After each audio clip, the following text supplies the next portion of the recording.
there, the India subcontinent and two independent nations were brought India and Pakistan.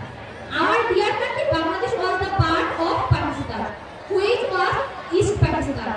At first, the East Pakistan forces harmed our mother language. The East Pakistan ruler proposed that Urdu is the only state language of Pakistan.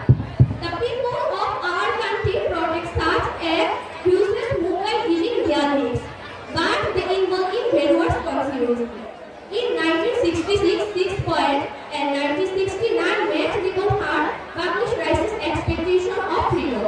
Although in 1970, our people won the general election, but Pakistan did not accept it. In this regard, at the time, 7 March, in the racecourse Maidan, Bangabandhu Sheikh Mujibur Rahman says of his historical delivery speech, struggle for our emancipation, struggle for our independence. It was the night of 15 March at midnight. Pakistani forces shot upon and killed unarmed people. In the meantime, Pakistani forces arrest Bangabandhu Sheikh Mujibur Rahman.